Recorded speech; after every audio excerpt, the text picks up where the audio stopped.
Kasih atas kesempatan yang Tuhan berikan untuk saya dan juga pengurus tempat ini, untuk saya boleh berdiri di tempat ini, dan saya percaya bahwa janji Tuhan senantiasa ya dan amin untuk kita semua. Dan kesetiaan Ibu Bapa di dalam beribadah kepada Tuhan, saya percaya jerih lelah Ibu Bapa tidak akan sia-sia. Berharaplah kepada Tuhan, dan Tuhan adalah sumber kehidupan kita semua. Amin. Mari kita langsung saja belajar kebenaran firman Tuhan. Kita akan belajar pada pagi hari ini tentang Allah yang mengosongkan diri, atau dengan istilah adalah kenosis. Dan saya beri tema pada pagi hari ini adalah sepikir dan seperasaan dengan Kristus, yang terambil di dalam suratan Filipi pasal 2 ayat 1 sampai dengan 8. Tetapi saya tidak akan membacakan untuk semua saya bacakan, tetapi ayat per ayat.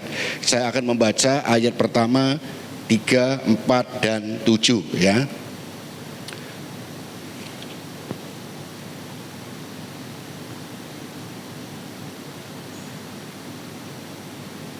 Filipi pasal 2 ayat pertama 3 dan 4. Demikian firman Tuhan. Oh ya, thank you ya. Jadi karena dalam Kristus ada nasihat, ada penghiburan kasih, ada persekutuan roh, ada kasih mesra dan belas kasihan. Ayat 3, perhatikan. Dengan tidak mencari kepentingan sendiri atau puji-pujian yang sia-sia.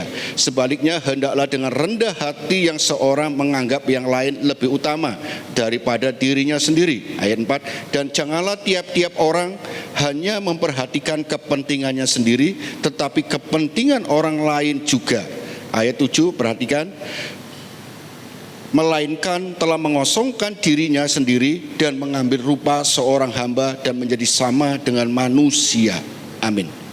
Ibu, Bapak, dan saudara dikasihi Tuhan Yesus Kristus, ketika kita berbicara sepikir dan seperasaan dengan Kristus, maka kita dituntut untuk memiliki keselarasan di dalam berpikir kita dan di dalam perasaan kita. Karena patron kita sebagai orang percaya adalah Kristus sebagai patron kehidupan kita. Mungkin kita mengidolakan orang lain, mungkin kita mengidolakan orang tua kita, mungkin kita mengidolakan artis-artis ataupun tokoh-tokoh yang lain. Tetapi semua adalah manusia yang akan memiliki kelemahan-kelemahan, ada keterbatasan yang mereka miliki. Sehingga ada satu hal yang mereka akan melakukan, mungkin tindakan-tindakan yang tidak menyenangkan hati kita, sehingga membuat kita kecewa. Dan apa yang kita lakukan, seorang tokoh sehebat apapun, pasti dia adalah manusia biasa yang memiliki kelemahan. Oleh sebab itulah ketika kita mengidolakan seseorang, maka ada sesuatu yang membuat kita akan menjadi lemah. Karena ketika kita mengharapkan sesuatu kepada seseorang tersebut, mereka akan melakukan tindakan yang tidak sesuai dengan keinginan kita, maka kita kecewa. Demikian juga seharusnya bagaimana supaya kita tidak kecewa di dalam kehidupan kita. Maka Alkitab mengajarkan kepada kita, iman kita mengajarkan kepada kita bahwa patron kita, idola kita, orang yang menjadi idola bagi kehidupan kita, menjadi contoh kehidupan kita, menjadi teladan kita, menjadi guru agung kita adalah Kristus, Yesus Kristus. Karena Yesus Kristus adalah pribadi yang sempurna. Oleh sebab itu di dalam kebenaran firman Tuhan ini harus menjadi gaya hidup kita. Di dalam setiap tindakan-tindakan kita harus selalu berpedoman pada firman Tuhan. Di dalam berpikir kita, maka seharusnya firman Tuhan menguasai pikiran kita. Bukan hanya menguasai pikiran kita, tetapi firman Tuhan harus turun ke hati kita. Ketika kita hanya mengedepankan pikiran kita, maka kita akan senantiasa melihat sesuatu itu baik dan tidak baik, logik atau tidak logik. Sehingga kebenaran firman Tuhan, keyakinan kita, iman kita hanya diukur di dalam apa? Sebesar pikiran kita, akal kita, rasionalitas kita. Segala sesuatu yang tidak sesuai dengan pikiran kita, maka kita akan katakan itu tidak benar, itu tidak rasional atau irasional. Tetapi kebenaran adalah jika sesuai dengan pikiran kita. Sehingga ketika kita melihat dengan cara berpikir kita, maka kita akan senantiasa melihat apa yang dilihat oleh mata dunia ini. Saudara, suatu contoh kalau kita hanya memikirkan cara berpikir kita, logika kita. Ketika kita memandang seseorang, mungkin istri kita, pasangan kita, ketika kita baru menikah, kita melihat pacar yang jadi istri kita, kelihatannya cantik sekali, mulus, langsing, kulitnya kenceng semua. Tetapi ketika kita melihat perjalanan waktu berapa puluh tahun kita berumah tangga, apakah sesuai dengan ketika pertama kali kita mendekati dia? Mungkin ketika pertama kali kita mencintai, kita pacaran, bahkan pertama kali menikah, tentu berbeda. Body sudah tidak langsing lagi. Kemudian kalau kita lihat kecantikannya, sudah mulai muncul kerutan-kerutan. Dan ketika kita memandang dari sisi dengan menggunakan pikiran kita, maka tidak seperti dulu lagi. Sekarang beda. Dulu cantik, sekarang sudah beda.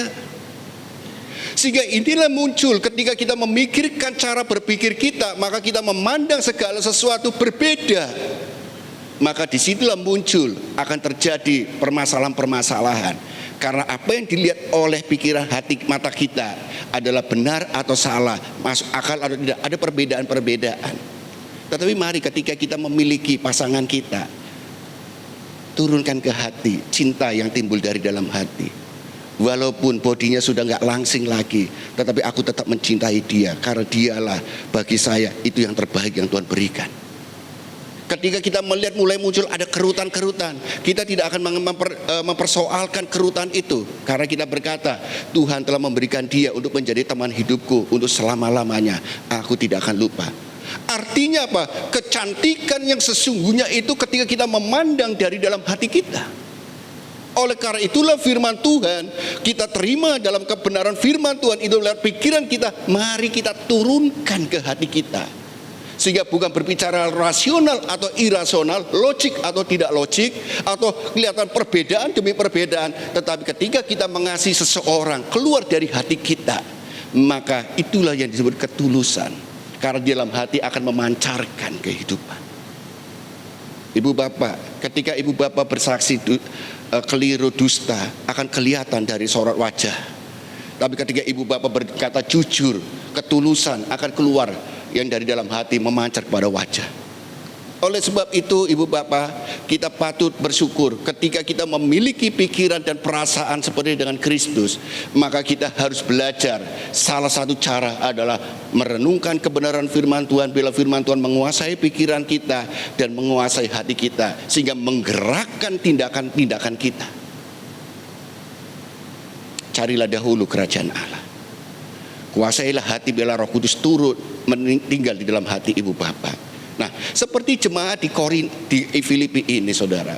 Jemaat di Filipi adalah jemaat yang bukan jemaat yang mereka tidak tahu akan kebenaran. Jemaat di Filipi adalah jemaat yang mengerti arti melayani. Jemaat di Filipi adalah jemaat yang mengerti arti itu berkorban, memberi persembahan, bantuan. Mereka mengerti di dalam melayani, mereka mengerti apa yang harus dikerjakan sebagai orang percaya, mereka tahu. Tetapi dalam ketahuan mereka, dalam mereka mengerti akan arti dunia pelayanan, arti memberi, arti berkorban, dan segala sesuatunya, ada persoalan yang menimpa mereka, yang menjadi ketakutan Rasul Paulus pada waktu itu, yaitu apa? Kehidupan merasa sok rohani, saudara. Merasa dirinya itu lebih saleh dibandingkan yang lain. Sombong rohani, dengan istilah adalah perfeksionis, saudara. Jadi dia merasa, jemaat merasa, aku tuh lebih hebat dari mereka, aku lebih rohani dari mereka semuanya, sehingga akan memunculkan perpecahan-perpecahan di dalam gereja. Oleh karena itulah Rasul Paulus memberikan nasihat. Di ayat pertama dikatakan, jadi karena di dalam Kristus ada nasihat, di dalam Kristus ada nasihat. Itulah tanggung jawab Rasul Paulus untuk menasihatkan jemaat di Filipi. Dan juga tanggung jawab Paulus untuk Timotius untuk menjadi berkat untuk di tempat itu, di jemaat di Filipi. Ada nasihat. Oleh sebab itu, mari kita nasihati mereka. Persoalan demi persoalan di dalam gereja itu hal yang lumrah. Tetapi ketika kita memiliki hati saling untuk membantu satu dengan yang menasihati mereka. Ada penghiburan kasih, ada persekutuan roh, ada kasih mesra dan belas kasihan, maka itu akan menjadikan suatu pengikat satu dengan yang lain. Karena ketika kita berbicara kasih, maka akan menjadi jembatan di dalam perbedaan demi perbedaan. Ketika kita berbicara kasih dan kita memiliki kasih itu, maka akan apa? Merangkul semua kelompok. Kasih adalah segala-galanya dalam hidup kita. Oleh karena itu dalam firman Tuhan dalam 1 Korintus, dalam iman nanti akhirnya ada 3 hal: iman, kasih, dan pengharapan. Dan yang terbesar itu adalah kasih. Karena kasih itu bisa, saudara boleh memiliki pengharapan yang luar biasa, saudara boleh memiliki iman yang luar biasa, tetapi kasih Kristus, kasih kepada sesama itu harus menjadi pondasi kita. Saudara, beberapa bulan yang lalu di dalam pandemi ini banyak hal yang terjadi, saudara, di mana kasih mulai luntur di dalam orang-orang, kehidupan orang percaya. Kebetulan saya mengelola ada suatu panti werda, saudara, mungkin dekat di sini. Banyak orang ingin memasukkan orang-orang ke panti werda. Ketika kami kebetulan untuk masuk panti itu kadang-kadang saya harus mewawancara dulu, menginterview mereka. Apa motivasi ingin dimasukkan ke panti? Hampir yang memasukkan adalah anak-anaknya. Saya tanya, kenapa ibu, bapak ingin memasukkan orang mama ke tempat panti? Orang kalau ingin punya tujuan, maksud, dia akan berusaha dengan cara apa? Cara apapun untuk bisa masuk. Yang penting tercapai tujuannya. Dari hasil interview saya, semuanya, saya kelompok yang pertama, orang tua itu merepotkan. Sehingga apa? Anak-anaknya sudah mulai bosan. Daripada merepotkan, cerewet, saya titipkan aja. Di rumah akhirnya menjadi ketenangan. Dari kesimpulan saya ya. Yang kedua persoalan adalah apa? Orang tua itu bikin apa? Bikin jorok. Kadang-kadang mereka itu ngompol di mana-mana. Kemudian yang ketiga, dengan adanya orang tua membatasi gerak mereka untuk mencari nafkah dan lain sebagainya. Dan ada seorang ibu ketika dia ini telepon saya ingin masukkan, saya tanya, ini apanya ibu? Lalu singkat cerita dia katakan, ini adalah mertuaku. Kenapa ibu ingin memasukkan ke panti? Dia cerita segala macam sejarahnya, bahwa orang tuanya ini, mertuanya ini tinggal sama dia. Sekarang dia harus bergantung uluran tangan dia untuk pakai pampers, untuk apa, itu dia harus diladeni oleh menantunya ini. Bapak tahu ketika kami baru menikah, saya dimaki-maki oleh ibu mertua saya. Perempuan tidak benar, perempuan apa, pokoknya perempuan yang jahat-jahat, dia katakan. Tetapi sekarang saya tanya, anaknya berapa ibu? Anaknya ada 3, perempuan 2, suami saya itu anak pertama. Terus apa nggak bisa gantian ini? Gantian, anak-anak yang perempuan itu datang seperti apa? Seperti Gojek. Maksudnya apa? Datang 5 menit hanya ngasih apa terus ditinggal pergi. Datang, nengok 5 menit terus pergi lagi. Datang 5 menit, datang. Gojek kan itu hanya ngantar atau ambil apa sesuatu kan. Gojek kan gitu kan, ambil Grab atau kurir kan gitu, seperti ngambil barang pergi, antar barang pergi. Jadi anak yang lain yang perempuan hanya datang 5 menit 10 menit langsung tinggal pergi. Enggak mau gantian bu? Enggak, saya ingin setengah hari tunggu di rumah nungguin mama. Enggak mau, katanya repot. Saya pertama kali menikah, masuk ke keluarga, saya dimaki-maki perempuan jahat, perempuan ya yang kata-kata yang membuat dia itu merasa sakit hati. Kemudian saya berbicara, kenapa ibu masih merawat sampai 20 tahun? Saya kasihan sama mama mertua. Kalau nggak di sini siapa yang mau menampung, siapa yang mengurusi? Saya katakan kepada ibu ini, ibu punya kasih. Kenapa ibu mau ini? Kasih itulah yang membuat ibu itu mempunyai kerelaan untuk merawat, kerelaan untuk apa? Untuk korban perasaan. Ibu pertahankan kasih itu. Kalau ibu nggak punya kasih, maka ibu akan merasakan sakit hati dan di rumah itu menjadi neraka. pertahankan kasih dan rawat terus.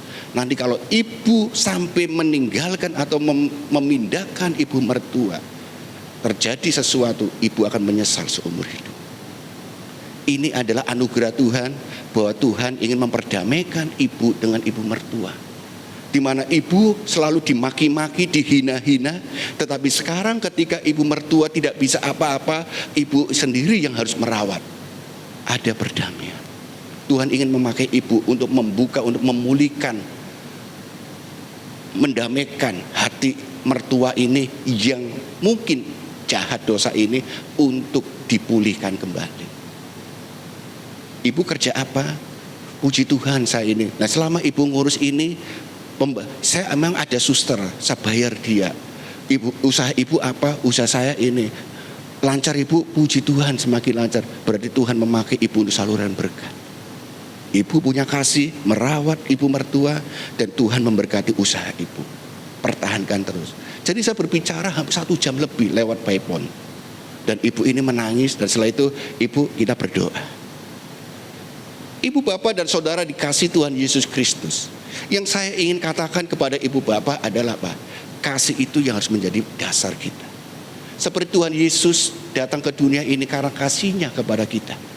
Kalau dia nggak punya kasih kepada kita, dia tidak mau rela untuk dikorbankan. Dia tidak mau rela dihina. Dia tidak rela untuk dicaci maki. Karena kita lihat kebutuhan pribadi seseorang itu ingin dipuji. Tuhan Yesus, kalau kita belajar dari peristiwa ini, lanjut. Kalau kita lihat dari pelajaran ini, maka persoalan-persoalan ini yang ada dalam jemaat Filipi juga dihadapi kita, itu mencari kepentingan sendiri. Mencari puji-pujian. Kita ingin dipuji di dalam dunia apapun yang kita lakukan, baik itu di gereja ataupun di kehidupan kita. Pada dasarnya kita ingin dipuji. Dan juga kalau kita lihat, kita mencari apa? Hal-hal yang sia-sia, kepentingan diri kita melebihi dari yang lain. Saudara, egoisme itu sangat kuat dalam kehidupan kita. Oleh karena itulah ketika kita berbicara bahwa kita adalah milik Kristus, maka hidupku bukan aku lagi. Kita sudah ditebus oleh darah Yesus dan kita menjadi milik Tuhan. Apa yang menjadi kebanggaan kita? Kalau bukan karena anugerah saja kita bisa ada di tempat ini, kita bisa hidup, kita bisa beraktivitas, kita bisa melakukan semuanya, itu hanya karena anugerahnya saja. Bukan karena hebat dan gagah kita, tapi anugerah Tuhan yang luar biasa dalam hidup kita. Oleh sebab itu mari kita harus belajar bahwa siapakah aku ini? Aku ini adalah ciptaan yang baru. Manusia lama kita sudah hilang, sudah disalibkan bersama dengan Kristus. Kita ini adalah ciptaan baru, gambar dan rupa Allah yang telah rusak oleh dosa, telah dipulihkan lewat korban Yesus di kayu salib. Mari kita pertahankan itu, gambar dan rupa Allah yang telah dipulihkan lewat korban Yesus di kayu salib. Mari kita pertahankan, kita perjuangkan untuk bertahan.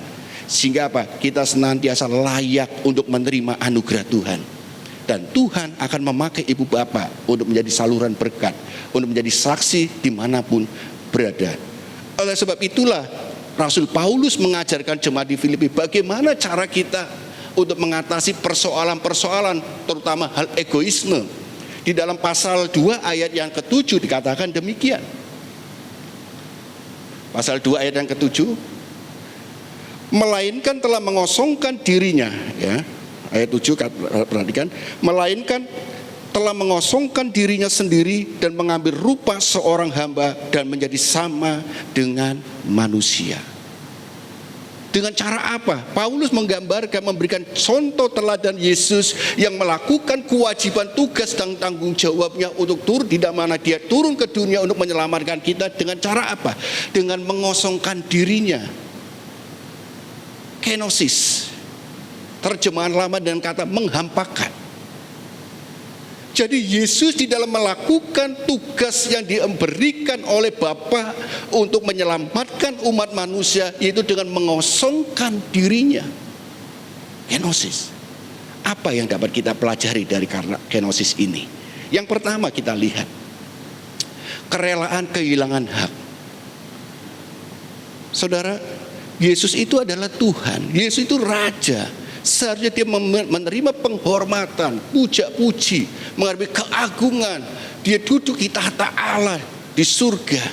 Tetapi karena dia melakukan kewajiban apa yang diperintahkan oleh Bapa dengan taat dan setia, dia turun ke dunia untuk apa? Menyelamatkan kita.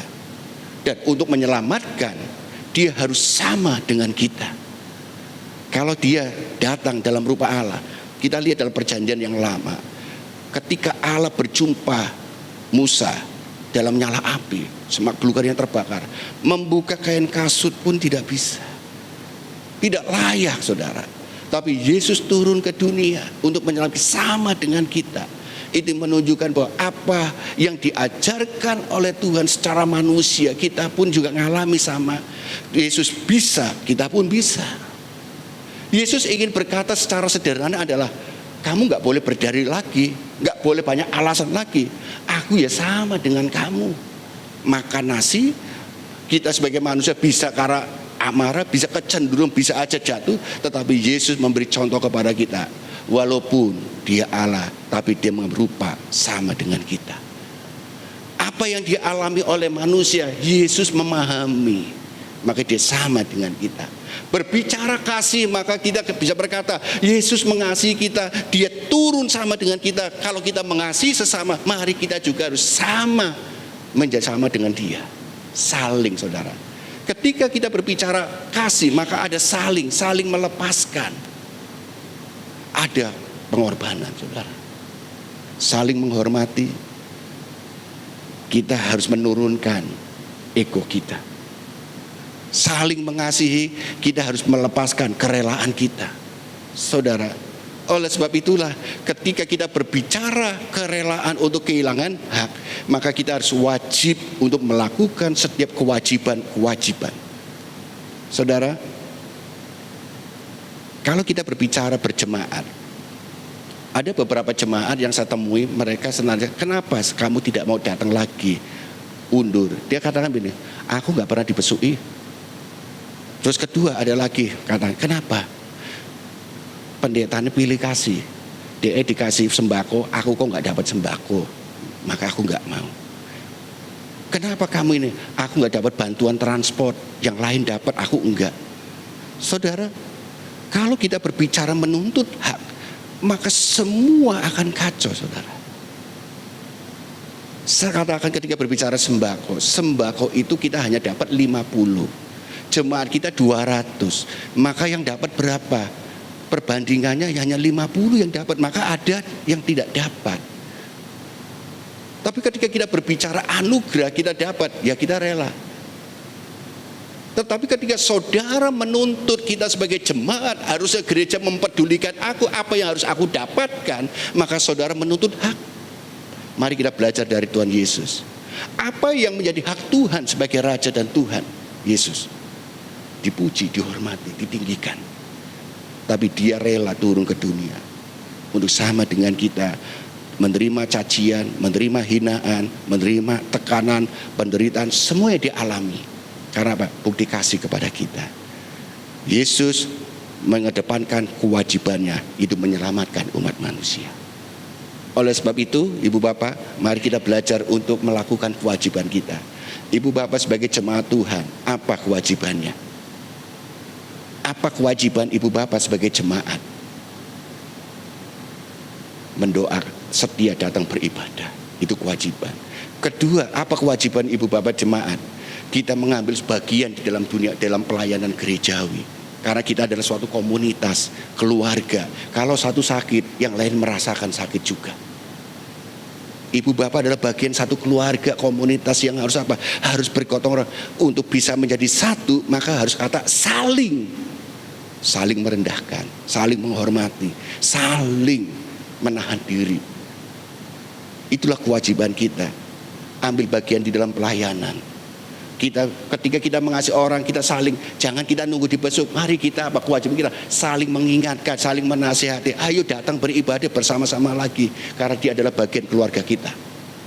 Jangan minta aku dibesuk loh, jangan selalu apa, masa aku minta aku dibesuk terus. Ayo, apa yang harus kita lakukan? Kewajiban itu berbicara kerelaan. Kewajiban itu berbicara tindakan. Kewajiban itu berbicara apa? Apa yang harus aku kerjakan. Sedangkan hak berbicara apa yang aku terima. Jemaat yang dewasa adalah jemaat yang selalu memberikan apa yang harus aku lepaskan, aku berikan. Saudara, anak-anak, tadi saya berbicara dengan siapa itu namanya? Lupa saya namanya. Saya tanya, cita-citamu apa? Mau jadi dokter. Kenapa kamu pengen jadi dokter? Supaya bisa menyembuhkan banyak orang. Ada kerelaan, saudara. Korban. Jadi kalau kita berbicara mengasihi seperti Tuhan mengasihi kita, maka kita rela mengorbankan, melepaskan. Supaya apa? Kita ini menjadi orang dewasa. Ketika saya kecil, saya pengen beli apa, uang jajan segala macam. Pak, minta. Pengen beli apa? Pak, sepatuku sudah jebol. Pak, bajuku sudah ini. Kita selalu minta. Ketika kita masih kecil, kita selalu minta-minta terus sama orang tua. Tetapi ketika kita sudah dewasa, apakah kita akan minta sama orang tua? Tidak. Kita berusaha, sudah mulai bekerja, kita mulai dari tangan terbuka, mulai kita balik tangan, memberi. Orang tuaku sudah jeri lelah, aku berusaha. Anak-anakku tanpa diminta pun aku ingin mencukupkan anak-anakku. Beli no sepatu, beli no baju, beli no dan yang lain-lain. Dan mungkin kita juga memberikan kepada apa? Orang tua kita. Kasih. Saya di dalam mengelola keuangan, selalu saya punya prinsip begini. Ketika saya menerima berkat, yang pertama adalah saya mengembalikan perpuluhan.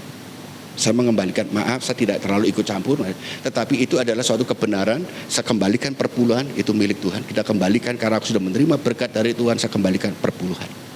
Yang kedua adalah aku harus prioritas kedua adalah mencukupkan keluarga saya. Anak istri saya itu menjadi tanggung jawab saya.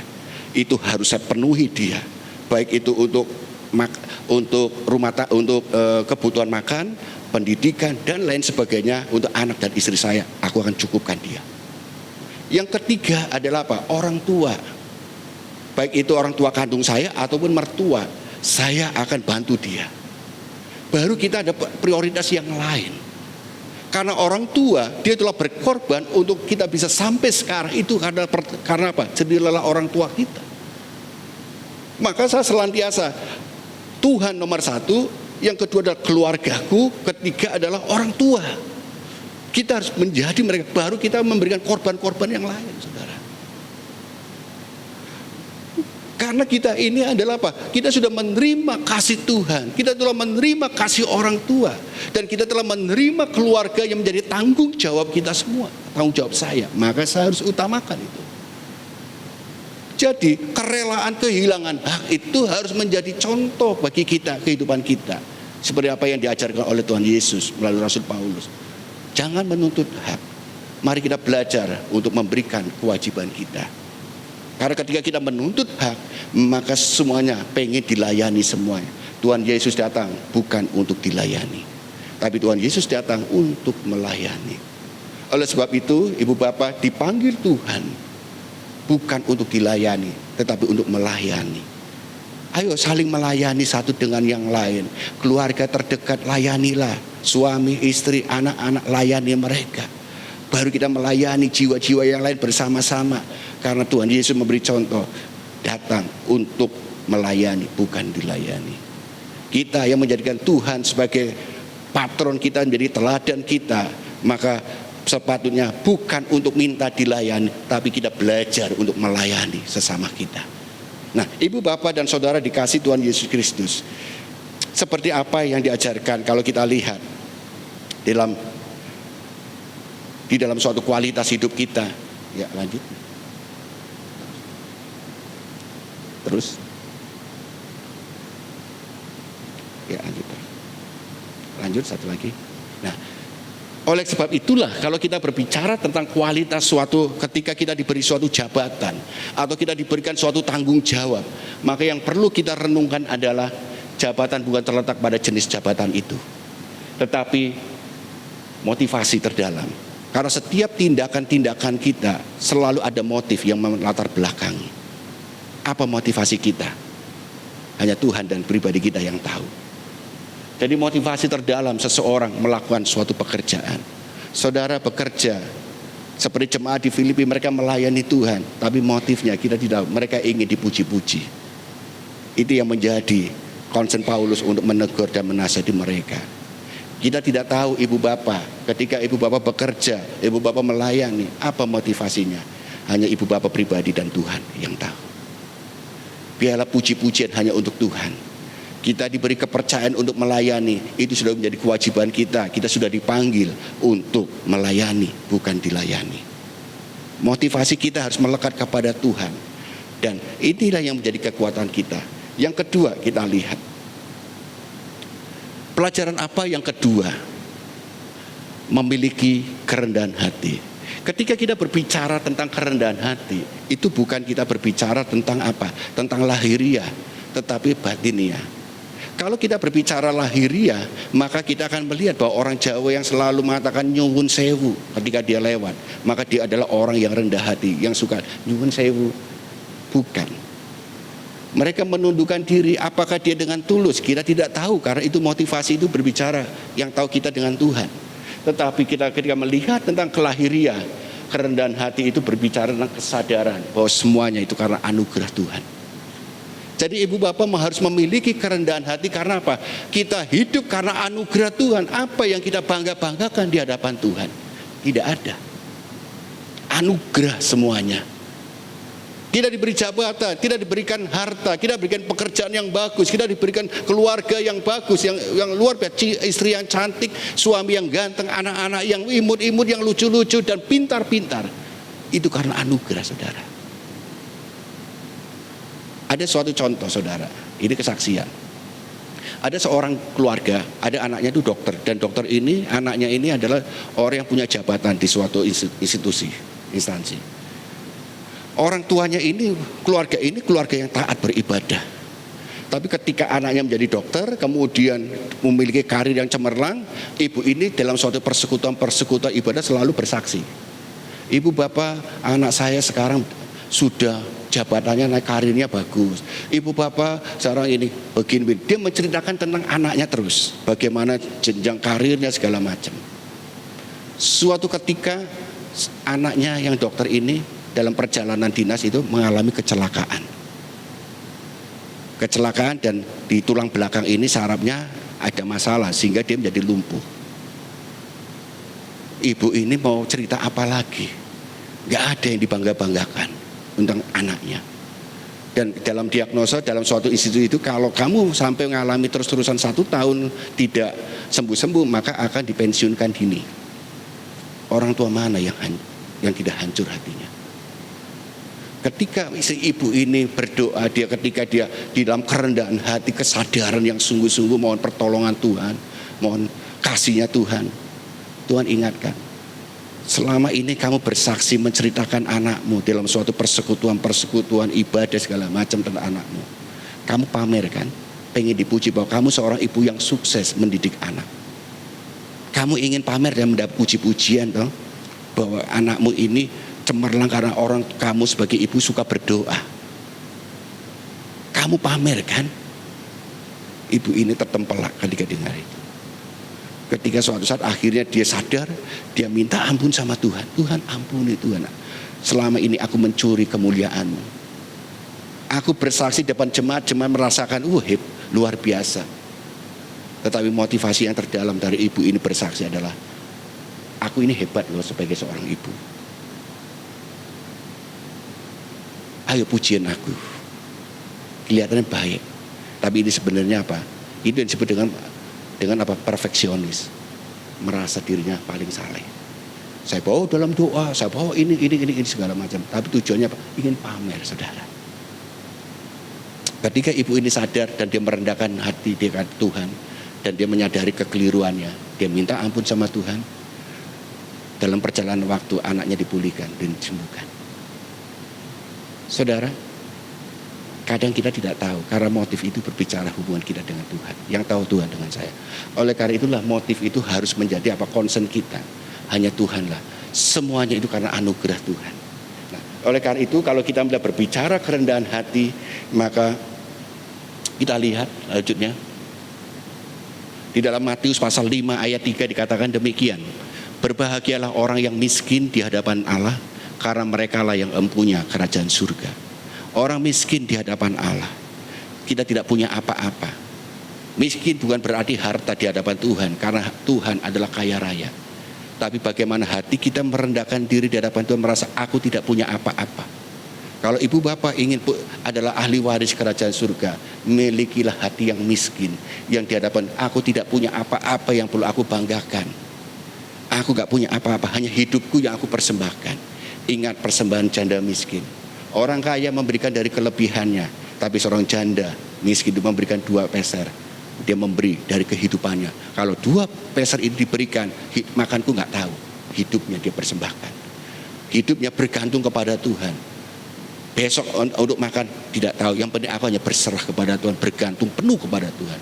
Orang miskin di hadapan Allah adalah hidup yang bergantung penuh kepada Tuhan. Kita diberi anugerah, kita diberi kepercayaan mengelola harta, kita mengelola jabatan, kita mengelola semua yang Tuhan titipkan kepada kita. Hati kita, pikiran kita jangan melekat kepada harta itu, tetap melekat kepada Tuhan, sehingga kita dapat mengelola kepercayaan Tuhan itu untuk dikelola dengan sebaik-baiknya untuk hormat dan kemuliaan Tuhan. Ini yang Tuhan ingin ajarkan kepada kita. Lanjut. Sehingga kalau kita lihat dalam Yakobus pasal 4 ayat 10 dikatakan, rendahkanlah dirimu di hadapan Tuhan dan Ia akan meninggikan kamu. Ketika kita, inilah hukum Allah, ketika kita merendahkan diri di hadapan Tuhan, miskin di hadapan Tuhan, maka kita akan dipulihkan, kita akan ditinggikan oleh Tuhan. Baik itu karir kita, apapun, Tuhan akan tinggikan. Karena Tuhan tidak menginginkan kita itu menjadi orang yang rendah-rendah saja. Karena Tuhan ingin memakai kita untuk menjadi saksi bahwa pertolongan Tuhan itu nyata, kuasa Tuhan itu nyata. Dan untuk menyatakan itu semuanya lewat siapa? Lewat kita, orang-orang yang sudah dipilih, orang-orang yang sudah dibenarkan, orang-orang yang sudah menjadi percaya menjadi milik Tuhan untuk menjadi saksi dimanapun kita berada. Lanjut, kita lihat. Oleh sebab itulah sikap kerendahan hati harus digerakkan oleh kesadaran bahwa Allah yang hidup menjadi sumber segala sesuatu dan yang menentukan segala perkara. Digerakkan oleh Allah. Setiap tindakan kita, setiap apa yang kita kerjakan, orang yang rendah hati selalu digerakkan oleh Allah. Bahwa Allah adalah yang berdaulat atas kehidupan kita, bukan aku yang berdaulat. Maka doa Tuhan Yesus yang mengajarkan kepada kita, kehendak Tuhanlah yang jadi. Kita boleh berkehendak, tapi kita kembalikan kepada kehendak Tuhan. Biarlah kehendak Tuhanlah yang terjadi dalam hidup kita. Di dalam doa-doa kita, kita patut mengatakan kehendak Tuhan yang jadi. Doa Bapa kami, Tuhan mengajarkan pada kita, kehendak Tuhan yang jadi bagi kita. Sehingga kalau kita melihat yang ketiga, pelajaran apa yang ketiga yang kita dapatkan dari pelajaran Allah yang mengosongkan diri? Yang ketiga adalah memiliki ketaatan dan kesetiaan. Di dalam pasal 2 ayat 8 dikatakan demikian. Dan dalam keadaan sebagai manusia, ia telah merendahkan dirinya dan taat sampai mati. Bahkan sampai mati di kayu salib. Inilah teladan Tuhan Yesus yang diajarkan oleh Rasul Paulus kepada jemaat di Filipi. Ketaatan Tuhan Yesus di dalam dia melakukan kewajibannya, karya keselamatan bagi umat manusia adalah taat sampai mati. Bagaimana dengan kita, ketaatan kita? Bagaimana ketaatan kita? Apakah kita akan taat sampai mati? Seorang hamba, hukumnya adalah taat dan setia. Ketaatan kita harus sampai pada akhirnya, taat sampai mati. Kalau kita berbicara tentang hierarki, kita ini mengatakan bahwa kita adalah sudah menjadi hambanya Tuhan. Maka seorang hamba adalah kita semua ini hubungannya dengan Tuhan. Ibu bapak saya ketika kita berbicara relasi dengan Tuhan, kita itu sama-sama hambanya Tuhan. Ibu bapak semuanya adalah hambanya Tuhan. Saya juga hambanya Tuhan. Kalau kita melakukan perintah-perintah Tuhan, Yohanes 14 dikatakan demikian. Kalau kita melakukan perintah-perintah Tuhan, maka kita adalah seorang hamba. Dan kalau kita melakukan perintah Tuhan terus-menerus, maka kita bukan lagi hamba, tetapi menjadi sahabat. Hubungan relasi kita dengan Tuhan adalah hamba dan tuannya. Tetapi ketika kita berbicara di dalam suatu hubungan dalam relasi gereja, Ibu bapak dan saya adalah rekan sekerja. Saya, ibu bapak, gembala sidang adalah rekan sekerja. Sehebat-hebatnya gembala sidang, kalau tanpa dukungan saudara semua, maka tidak akan bisa. Kita ini rekan sekerja semuanya. Bapak gembala dan saudara itu rekan sekerja. Ibarat Tuhan menggambarkan kita sebagai bagian dari tubuh Kristus. Kita ada kepala, tangan, kaki, semuanya untuk saling satu dengan yang lain. Tetapi ketika kita berbicara secara hierarki organisatoris atau dalam soal ini ada gembala, ada urutannya. Itu berbicara otoritas. Kita harus taat otoritas. Bahwa kalau kita di gereja ada gembala, ada mungkin wakil, ada yang lain sampai kepada komisi-komisi yang lain berdiri. Itu adalah suatu garis komando. Di rumah kita juga sebagai apa? Punya otoritas. Saya sebagai seorang bapak, saya punya otoritas untuk memimpin istri dan anak-anak saya. Istri saya harus tunduk kepada saya. Istri tunduklah. Anak-anak juga harus tunduk kepada saya, hormat. Tetapi saya, istri tunduk kepada saya, anak-anak tunduk kepada saya, tetapi saya harus punya kasih kepada mereka. Sehingga apa? Kalau kita berjalan supaya kalau kita ingin orang-orang yang di bawah otoritas kita ini taat dan tunduk kepada saya, maka saya harus belajar taat pada otoritas yang di atas saya. Di dalam gereja, otoritas di atas ibu bapak dan saya itu siapa? Ada gembala. Belajar taat pada gembala. Karena dia adalah wakil dipilih oleh Tuhan. Entah itu menyenangkan atau tidak, harus belajar taat. Kalau dia keliru, urusannya dengan Tuhan. Jangan kita belajar untuk melawan, saudara. Taat otoritas. Ketika kita sudah taat pada otoritas, maka apa? Percayalah, kita yang punya otoritas, orang-orang di bawah kita, dia akan belajar taat kepada kita. Apa yang kita tabur, kita akan tuai. Apa yang kita tabur, kita akan menuai. Sehingga mari kita belajar dalam otoritas ini. Hierarki, otoritas. Kalau kita taat kepada Tuhan, hormat pada Tuhan, mengasihi Tuhan, maka kita harus mengasihi sesama kita. Mengasihi orang yang ada otoritas kita. Sehingga kita sampai kepada bawah, hormat pada otoritas kita di atas kita. Orang yang di bawah kita, dia akan hormat dan taat pada otoritas kita. Apa yang kita tabur, kita akan menuai. Kita lihat terakhir. Oleh sebab itu, ketaatan tanpa pamrih bukanlah berasal dari sikap berlatar belakang motif. Ketaatan saudara apakah oportunis untuk mencari keuntungan atau tidak? Ada pamrih atau tidak? Sebagai orang percaya, ketaatan tanpa pamrih. Tetapi pamrih yang harus kita lakukan sebagai pelayan-pelayan Tuhan, sebagai anak-anak Tuhan, sebagai hamba-hamba Tuhan, sebagai sahabat-sahabat Allah adalah mentaati firman Tuhan dan memenuhi rencananya menjadi kesukaan kita. Ibu bapak, mari ketaatan kita karena kita mengasihi Tuhan. Ketaatan kita karena kita ingin melakukan mentaati firman Tuhan. Ketaatan kita karena apa? Kita inilah bagian dari rencana Tuhan untuk karya keselamatan untuk dunia ini. Ambil bagian di dalam karya Allah yang besar ini. Pekerjaan Tuhan luar biasa. Kerinduan hati Bapa di surga itu sangat luar biasa. Membutuhkan kita semua sebagai rekan sekerja untuk menjangkau jiwa-jiwa, untuk memberkati mereka semua, untuk mereka bisa bertumbuh menjadi jemaat yang kuat dan berkenan kepada Tuhan. Ibu bapak dan saudara dikasih Tuhan Yesus Kristus. Oleh sebab itu, mari ibu bapak taatlah pada Tuhan. Kerelaan kehilangan hak. Yang kedua, milikilah kerendahan hati. Dan yang ketiga, milikilah ketaatan. Ketaatan sampai mandi. Seorang pekerja pensiun itu ada waktunya, 56, 60 tahun pensiun sebagai pekerja. Tapi di mata Tuhan, ibu bapak tidak boleh pensiun. Pensiunnya kapan? Kalau ibu bapak dipanggil Tuhan, itu baru pensiun. Di hadapan di mata Tuhan tidak ada kata pensiun. Sampai mati. Ketaatan kita. Layanilah Tuhan, layanilah sesama sampai mati. Kalau kita nggak bisa masih kuat jalan, jalanlah besok. Kalau kita masih bisa melayani, suara kita masih bagus, layani dengan suara kita.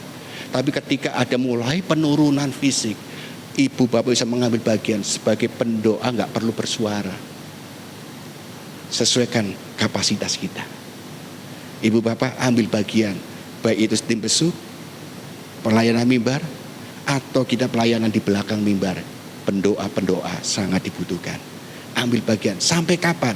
Sampai Tuhan panggil kita. Itulah pensiun yang dinyatakan oleh majikan kita, bos kita, Tuhan Yesus. Biarlah Tuhan Yesus sendiri akan mempensiunkan kita. Jangan kita dikit, aku wis tua, aku mau pensiun, aku nggak mampu. Jangan, nanti ibu bapak dipensiun ibu bapak. Nanti Tuhan mempensiunkan atau nanti dikasih sesuatu. Nah, jadi ketika kondisi kita sakit pun masih ada bagian yang bisa kita layani. Ambil bagian, bekerja di ladang Tuhan. Pendoa, saudara. Pendoa, kualitas pendoa dengan pelayanan mimbar itu sama di hadapan Tuhan. Di hadapan Tuhan itu sama, tidak membeda-bedakan. Tapi Tuhan taruh beban apa bagi kita? Kalau ibu bapak bisa diutus untuk pekerjaan, untuk penginjilan, pergilah. Tapi kalau sudah batas usia, kemampuan kita nggak bisa pergi-pergi, ya sudah sesuai. Yang penting adalah ibu bapak menjadi orang yang senantiasa bersyukur kepada Tuhan, hidup yang senantiasa melekat kepada Tuhan, itu menjadi berkat, itu pelayanan, saudara. Jadi pelayanan bukan hanya berbicara aku bergerak dari satu kali, enggak. Keberadaan ibu bapak di rumah menjadi berkat bagi anak cucu dan yang tetangga. Wajah berseri, oh kenapa ibu bapak kok sakit kok masih sukacita? Ada Tuhan Yesus hatiku. Itu sudah menjadi berkat pelayanan. Ya, jadi ambillah bagian pelayanan sebatas Tuhan memberikan kepercayaan kepada kita. Amin firman Tuhan. Mari kita tunduk kepala.